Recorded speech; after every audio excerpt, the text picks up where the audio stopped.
Assalamualaikum warahmatullahi wabarakatuh. My name is Nashwat Sabita with student number 2313042008. So here I would like to send my task about answering 5 questions for my friends based on my essay.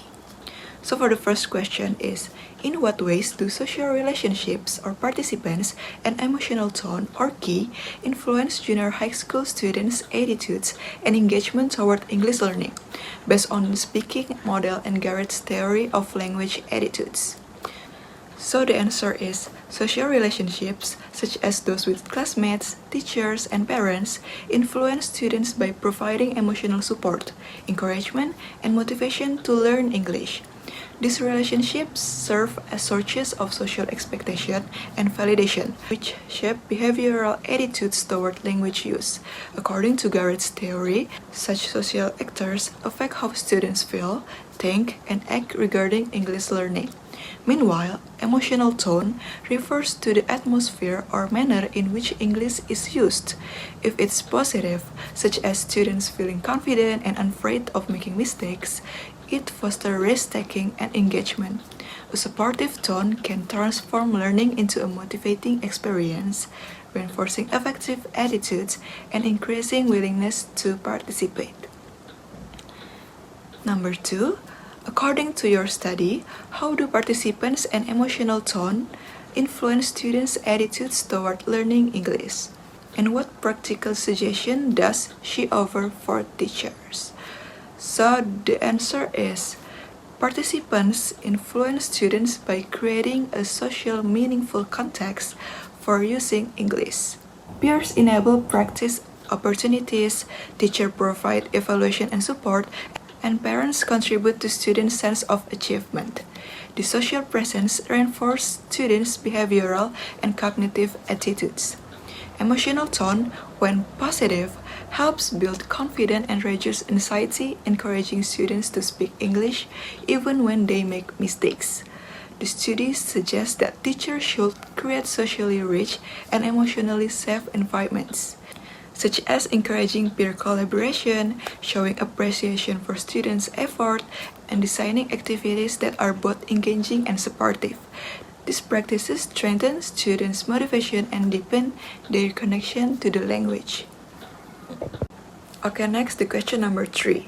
If students have good relationships with classmates, teachers, and parents, and they also feel confident and positive when using English, why do they still feel natural or less excited about learning English in the classroom? What deeper problems might be happening in the way English is taught at school? Okay, so the answer for number 3 is, despite positive relationships and emotions, students may feel natural about classroom English learning due to uninspiring teaching methods, lack of interaction, task-focused instruction that fail to connect with their real-life communicative needs. The study hints at a disconnect between the students' positive feelings toward English use and the emotional tone of formal classroom instruction. This suggests that deeper issues such as monotonous lessons, limited student agency, or a lack of contextual, meaningful practice may be reducing their enthusiasm. To address this, schools must reevaluate pedagogy to ensure it aligns with students' social and emotional learning needs. Okay, so number 4. If positive emotions make students more engaged, why do so many classrooms still rely on stress-heavy, test-based teaching methods?